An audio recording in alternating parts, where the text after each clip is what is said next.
One piece chapter 1168 आ चुका है, जहां पे वापस से स्टोरी अब चलती है एल्बाफ की तरफ, जहां पे ना सिर्फ हम लोग बल्कि हाजुद्दीन भी जानेगा कि आखिर एल्बाफ में उस दिन हुआ क्या था। क्या सच में लोकी ने अपने फादर को जान से मार दिया था? क्योंकि अब स्टोरी उसी पॉइंट से शुरू होगी जहां पे अब लोकी हाजुद्दीन को सब कुछ इन्फॉर्म करेगा कि आज से 15 साल पहले एल्बाफ के कैसल के अंदर हुआ क्या था। सो चैप्टर 1168 को स्टार्ट करते हैं, जिसका टाइटल है एल्बाफ स्नो। जिसके कवर पेज में हम हाचान को देखते हैं, जो कि भाई शीप्स के लिए यहाँ पे बर्फ हटा रहा होता है, और इसी को यहाँ पे थैंक यू बोलने के लिए शीप्स भाई हाचान के लिए ग्लव्स लेके आए होते हैं। सो स्टोरी की शुरुआत आज से 15 साल पहले के फ्लैशबैक पे ही चल रही होती है, और एल्बाफ भाई धीरे धीरे करके सारी कंट्रीज पूरे वर्ल्ड के अंदर पॉपुलर होने लग गया, क्योंकि यहाँ पे उनके जो जायंट्स है जो मरीन्स के अंदर जुड़ गए थे, वो भी काफी अच्छा काम तो कर ही रहे हैं, जिसकी वजह से यहाँ पे जो लोग हैं उनको न्यू लाइट के अंदर देख लगे कि ये लोग भाई उतने भी डरावने नहीं है। और उसके साथ साथ एल्बाफ के जो फिशिंग प्रोडक्ट्स है, चाहे वो खाने की चीजें हो या फिर कोई और चीज हो, या फिर भाई एल्बाफ का जो वुड है वो काफी अब पॉपुलर हो रखा है वर्ल्ड के अंदर। एंड इन सब चीजों को देख के हाराल्ड तो भाई एल्बाफ के लोगों के आगे अनाउंस कर देता है कि वो एल्बाफ के अंदर काफी जल्दी एक टूरिस्ट शिप को स्टार्ट करने वाला है, जिससे ना सिर्फ भाई टूरिस्ट एल्बाफ के अंदर आ सकते हैं,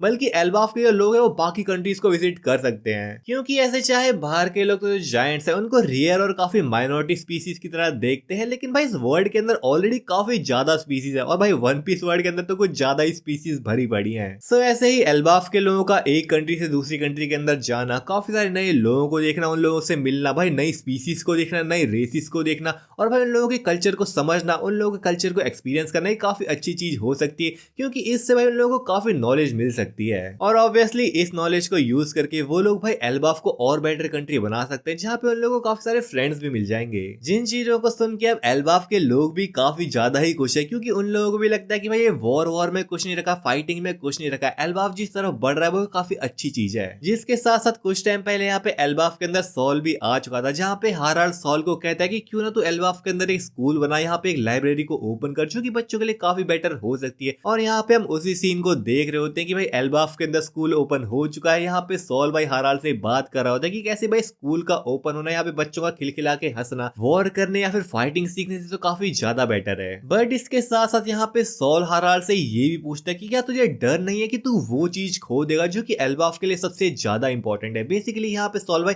एल्बाफ की मिलिट्री स्ट्रेंथ की बात कर रहा था, जिस चीज को सुन के हाराल्ड कहता कि एल्बाफ की जो स्ट्रेंथ है, उसकी जो पावर है, अब वो उसकी मिलिट्री माइट को कंसीडर नहीं करता, बल्कि एल्बाफ इससे आगे बढ़ने की कोशिश कर रहा है। एंड ये सब चीजें ईडा ने ही हाराल्ड को धीरे धीरे करके सिखाई दी, और जब हाराल्ड यहाँ पे ईडा से पहली बार मिला था, उसका यहाँ पे वर्ल्ड भाई धीरे धीरे करके चेंज होने लग गया था, जहाँ पे हाराल्ड तो ये तक कहता कि ईडा यार लिटरली उसके लिए एक ट्रेजर है। जहाँ पे सैडली ये कंफर्म कर दिया जाता कि ईडा की डेथ हो जाती है, और उसी चीज के लेके यहाँ पे हम फ्लैशबैक देख रहे होते हैं कि ईडा और हाराल्ड यहाँ पे आपस में बात कर रहे हैं, जहाँ पे ईडा बेसिकली एल्बाफ के बारे में बात कर रही है कि कैसे जब वो पहली बार एल्बाफ के अंदर आए थे, यहाँ पे सब लोग भाई आपस में लड़ते रहते थे, यहाँ पे काफी फाइटिंग चलती रहती थी, जिसको देख के यहाँ पे ईडा काफी डरती थी। लेकिन यहाँ पे हाराल्ड ने भाई धीरे धीरे करके एल्बाफ को काफी चेंज कर दिया है। यहाँ पे जो एल्बाफ के बच्चे हैं वो हंसते हैं, खिलखिलाते हैं, आपस में भाई पढ़ते हैं, खेलते हैं, मानो भाई एल्बाफ एकदम डिफरेंट कंट्री बन गई हो। जिस चीज को सुन के हाराल्ड भी यहाँ पे काफी जोश में कहता है, अरे ईडा तो टेंशन मत ले, एल्बाफ के जो भी ओल्ड कस्टम्स है, जो भी भाई स्ट्रेंज ट्रेडिशन है, सब चीजों को यहाँ पे भाई हाराल्ड हटा के रख देगा। लेकिन फिर ईडा तो यहाँ पे उसको टोकते हुए कहती है कि अरे नहीं यार, सब चीजों को हटाने की जरूरत नहीं है, क्योंकि ईडा को जो एल्बाफ के लोगों का प्राइड है, जो वॉरियर्स का प्राइड है, वो बेसिकली काफी कूल लगता है। जिसकी वजह से यहाँ पे ईडा कहती है कि सब चीजों को रिप्लेस करने की जरूरत नहीं है, अपने कल्चर, अपने ट्रेडिशन को भी यहाँ पे इंपॉर्टेंस देनी चाहिए। बट फिर हाराल्ड यहाँ पे उससे कहता है कि क्या तू भूल गई है, यही जो कल्चर है, यही जो ट्रेडिशन है, इसकी वजह से हम दोनों की आज तक शादी नहीं हो पाई है। एंड वेल इस चीज को लेके ऑब्वियसली यहाँ पे हाराल्ड काफी गुस्से में है, लेकिन ईडा तो यहाँ पे हंसते हुए कहती है, इवन तो यहाँ पे ईडा की हालत काफी बुरी हो रखी है, यहाँ पे वो हंसते हंसते खांस रही होती है, पर फिर यहाँ पे ईडा कहती है कि तुम मुझे अपनी क्वीन, अपनी भाई लेजिटिमेट वाइफ बनाने की सोच रहे थे, यही चीज मेरे लिए काफी ज्यादा बड़ी है। इस चीज को सुन के मैं काफी खुश हो जाती हूँ। जिसके साथ साथ यहाँ पे वो दोनों लोकी और हाजुद्दीन के भी बारे में बात कर रहे होते हैं कि कैसे लोकी और हाजुद्दीन को भाई की तरह ही ट्रीट करना तुम, आगे जाके भी। एंड ईडा तो यही कहते कि मैं तो यार लोकी को शुरू से ही अपना बेटा कंसीडर करते आई हूँ, जैसे मेरे लिए हाजुद्दीन है वैसे ही यहाँ पे वो लोकी को ट्रीट करते आई है। सो ईडा यहाँ पे कहती है कि एल्बाफ काफी क्लोज है एक एलाइड नेशन बनने में, जहाँ पे एल्बाफ काफी प्रॉस्परस कर सकता है। एंड इस चीज को सुन के यहाँ पे हाराल्ड भी कहता है हाँ तू सही करी, ये चीज काफी जल्दी होने वाली है और जैसे ही ये चीज होगी हम लोग यार पहले की तरह ही सी के अंदर ट्रेवल करेंगे, काफी यार इंजॉय करेंगे। एंड इस चीज को सुन के यहाँ पे ईडा भी एग्री करती है कि ये काफी अच्छा सुनने में साउंड कर रहा है, हम लोग यार जरूर ट्रेवल करेंगे। जहाँ पे ईडा अपना हाथ भाई हाराल्ड के हाथ में रखती है एंड यहाँ पे हम देखते हैं कि ईडा स्माइल करते करते भाई अपना दम तोड़ देती है, जहाँ पे उसका हाथ भाई लिम्प पड़ जाता है। एंड इस चीज को देख के हाराल्ड ईडा के कैबिन से बाहर आता है अपने मुंह को ढके हुए, जहाँ पे उसकी आंखों से आंसू बह रहे होते हैं। जिस चीज को देख के यहाँ पे बाहर खड़े जो लोग थे, हाजुद्दीन उसके बाकी सारे जो फ्रेंड्स थे, वो भी यहाँ पे ईडा की तरफ भागते हुए जाते हैं, जहाँ पे वो लोग देखते कि ईडा की डेथ हो चुकी है। जहाँ पे सब लोग तो रो रहे होते लेकिन ईडा के चेहरे पे एक स्माइल थी कि हाराल्ड का जो ड्रीम था एल्बाफ जो है वो काफी जल्दी एक प्रॉस्परस नेशन बनने वाला है। एंड इसी टाइम पे यहाँ पे हम लोकी को एक सेल के अंदर देखते हैं, जहाँ पे लोकी को भी शायद ये न्यूज मिल जाती है और हम देखते हैं कि लोकी अपनी हेड को नीचे करता है। यहाँ पे वो रोता तो नहीं है लेकिन साइलेंस में भाई यहाँ पे वो ग्रीफ को शो करता है। और इसी टाइम पे भाई एल्बाफ के अंदर काफी स्नोफॉल भी होती है, जो कि बेसिकली ग्रीफ को यहाँ पे सिंबलाइज करती है। बट फिर सडनली यहाँ से सीन शिफ्ट होता है 14 साल पहले के फ्लैशबैक पे, जहाँ पे हम देखते हैं मैरी जोइस के अंदर कि यहाँ पे भाई काफी बवाल मचा हुआ है, क्योंकि यहाँ पे शैंक्स भाई गायब हो चुका है। शैंक्स को यहाँ पे एक मिशन दिया गया था और जैसे ही यहाँ पे वो इस मिशन को कंप्लीट करने वाला था, यहाँ पे भाई शैंक्स को होली नाइट यानी गॉड्स नाइट का मेंबर बना दिया जाता। बट अनफॉर्चुनेटली शैंक्स यहाँ से गायब हो चुका था। जिस चीज को देख के ये जो ऑफर था गॉड्स नाइट का मेंबर बनने का, वो भाई यहाँ पे हाराल्ड को पास ऑन किया जाता है, जिसको यहाँ पे ऑब्वियसली हाराल्ड एक्सेप्ट कर लेता है, क्योंकि इसको एक्सेप्ट करने से भाई यहाँ पे एल्बा जो है एलाइड नेशन बन जाएगा। एंड वेल जैसे ही यहाँ पे हाराल्ड इस ऑफर को एक्सेप्ट करता है, यहाँ पे हम देखते हैं कि सारे के सारे गुरु से बुड्ढे हाराल्ड को भाई थ्रोन रूम के अंदर ले जा रहे होते हैं, जहाँ पे वो बात करते कि कैसे भाई हाराल्ड एल्बाफ का सबसे सुप्रीम लीडर बनने वाला है। बट इन लोगों की बात को यहाँ पे टोकते हुए हाराल्ड कहता है कि अबे जैसे ही मेरे को यहाँ पे गॉड्स नाइट का टाइटल मिल जाएगा, जैसे ही यहाँ पे एल्बाफ एक एलाइड नेशन बन जाएगा, यहाँ पे हाराल्ड सोच है कि वो थ्रोन से स्टेप डाउन कर दे और जो यंगर जनरेशन है बेसिकली उसके जो बेटे यहाँ पे वो थ्रोन को एक्वायर करें। लेकिन तभी यहाँ पे रूम के अंदर आवाज गूंजती है कि एल्बाफ के थ्रोन के अंदर कौन बैठेगा, उस चीज को मुंह डिसाइड करेगा। एंड वेल ईमू को यहाँ पे पहली बार देख के हाराल्ड शॉक रह जाता है कि आखिर एक पर्सन भाई वर्ल्ड का जो थ्रोन है जो कि हमेशा एम्प्टी रहना चाहिए था, उसके ऊपर कैसे बैठ सकता है, आखिर ये पर्सन है कौन। जहाँ पे ईमू फिर हाराल्ड से थोड़ी बहुत बातचीत करता है कि कैसे भाई ईमू हाराल्ड को काफी टाइम से देख रहा है, उसके ऊपर नजर बनाए हुए है। एंड तभी यहाँ पे हम देखते कि हाराल्ड को भाई न्यू यहाँ पे सर्कल मिल जाता है। बेसिकली यहाँ पे उसके हाथ में न्यू टैटू को इनग्रेव कर दिया जाता है, जो कि भाई हमने गॉड्स नाइट के हाथों में ही देखा है। जिसको मिलते ही यहाँ पे हाराल्ड खुद कहता है कि मानो भाई उसके अंदर पावर एकदम सर्च करने लग गई है, लिटरली काफी पावरफुल यहाँ पे हाराल्ड फील कर रहा है। एंड यहाँ पे गोरो से उसको एक्सप्लेन करते हैं कि ना सिर्फ पावर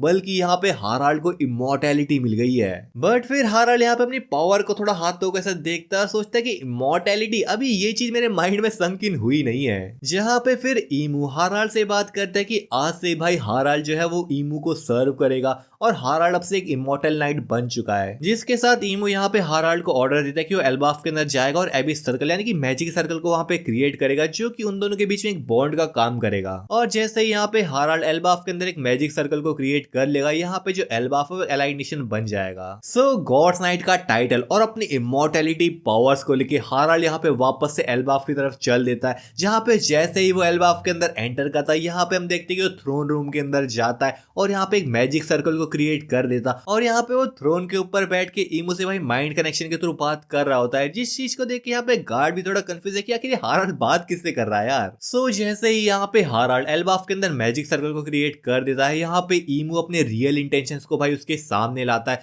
जहाँ पे वो कहता है कि सारे एल्बाफ के जो वॉरियर्स हैं उन लोगों को समन कर। यहाँ पे ईमू चाहता है कि हाराल्ड भाई सारे एल्बाफ के वॉरियर्स को ले। हाराल्ड यहाँ पे जायंट वॉरियर्स का एक काफी बड़ा फ्लीट, लिटरली एक आर्मी को क्रिएट करे जो कि मुंह के अंदर सर्व करेंगी। बट वेल इस चीज को सुनते ही यहाँ पे हाराल्ड ईमू से रुकने के लिए कहता है कि एक मिनट, ये तो क्या कह रहा है, अभी तक जो भी मैंने चीजें करी वो इस चीज के लिए करी ताकि यहाँ पे एल्बाफ के कोई भी लोग भाई वॉर के अंदर ना जा पाए। यहाँ पे हाराल्ड कहता है कि हाँ मैं चाहता हूँ कि एल्बाफ के जो जायंट्स है वो मरीन्स के अंदर जुड़ जाए, लेकिन वो लोग लोगों की अपनी विश होगी। बट तभी यहाँ पे हमें काफी क्रेजी पैनल में देखते हैं कि मानो भाई ईमू हाराल्ड को यहाँ पे ऊपर से नोटिस कर रहा हो। एंड यहाँ पे ये जो पैनल है काफी ज्यादा क्रेजी है, जहाँ पे ईमू हाराल्ड से कहता है कि तू तो कह रहा था कि अपने सिंस को तू अटोन करने के लिए कुछ भी कर सकता है, इवन यहाँ पे ईमू का तू स्लेव भी बन सकता है। बट हाराल्ड यहाँ पे कहता है कि मैं तो बस अपनी बात कर रहा था, मेरे बाकी लोगों की बात नहीं कर रहा था। लेकिन यहाँ पे ईमू कहता है कि एल्बाफ की जो हिस्ट्री है, जायंट्स की जो हिस्ट्री है, उसको तू अकेले यहाँ पे अटोन नहीं कर सकता। जिसके साथ साथ यहाँ पे ईमू तो ये तक कहता कि तू ईमू को ना डिफाई कर सकता है, ना उसके अगेंस्ट जा सकता है, तेरे को ईमू के ऑर्डर्स को फॉलो करना ही पड़ेगा। क्योंकि ये जो स्ट्रेंथ और इमॉर्टैलिटी यानी कि रीजनरेशन वाली पावर्स है, ये भाई ईमू उन लोगों को तभी ग्रांट करता है जब ईमू उन लोगों के ऊपर प्रॉपर्ली कंट्रोल कर पाए, यानी कि ईमू उन लोगों के माइंड को भी कंट्रोल कर सकता है। चाहे वो अपने माइंड के अंदर भाई कुछ भी सोच रहे हो,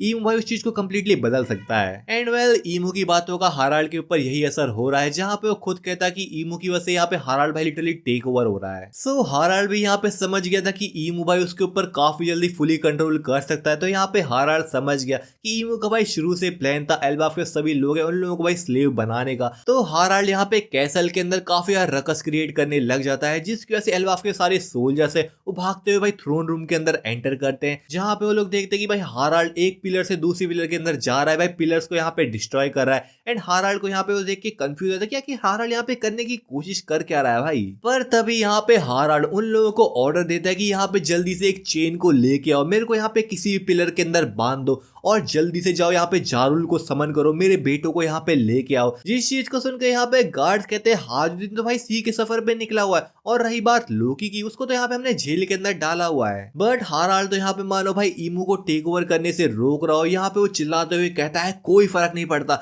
यहाँ पे लोकी को आजाद करो, जल्दी से जल्दी लोकी और जारुल को यहाँ पे कैसल के अंदर लेके आओ। एंड यही चीज यहाँ पे हम देखते हैं कि एक पर्सन लोकी के पास जाता है, यहाँ पे उसको आजाद कर देता है और उससे कहता है कि एल्बाफ के किंग ने तुझे भाई कैसल के अंदर बुलाया। और वहीं पे हम जारुल के घर की तरफ भी देखते हैं, जहाँ पे उसको भी इन्फॉर्म किया जाता है कि उसको भाई कैसल के अंदर बुलाया गया है। जहाँ पे हमने पहले सीन देख लिया था जब लोकी और जारुल एल्बाफ के कैसल के अंदर एंटर करते हैं, और जिस चीज को वो देखते हैं उस चीज को देख के यहाँ पे वो सरप्राइज आता है कि एल्बाफ के सारे यहाँ पे जो गार्ड्स है वो भाई यहाँ पे हाराल्ड को स्टैप कर रहे थे। जिस चीज के बारे में पिछली वीडियो के अंदर ही मैंने कह दिया था कि भाई यहाँ पे पक्का जो सारे गार्ड्स है वो यहाँ पे हाराल्ड के ऑर्डर पे भी उसको स्टैप कर रहे होंगे, और मेरे को लगता है कि भाई यहाँ पे यही चीज हुई होगी जहाँ पे सारे गार्ड्स को उसने ऑर्डर दिया कि उसको यहाँ पे स्टैप कर दे, क्योंकि यहाँ पे वो ईमू के कंट्रोल में आने वाला है। लेकिन सबसे बड़ी बात भाई यहाँ पे ये है कि हाराल्ड के पास इस टाइम पे इमॉर्टैलिटी यानी कि रीजनरेशन वाली पावर्स है, और हमको बताया कि भाई यहाँ पे लोकी ने उसको मारा है। तो आखिर भाई लोकी ने हाराल्ड को कैसे मारा होगा, क्योंकि हमने गॉड वैली के अंदर देखा था कि दो सबसे पावरफुल पर्सन ने अपनी सबसे पावरफुल मूव को यूज किया था, वो भी हाकी को भाई कंबाइन करके,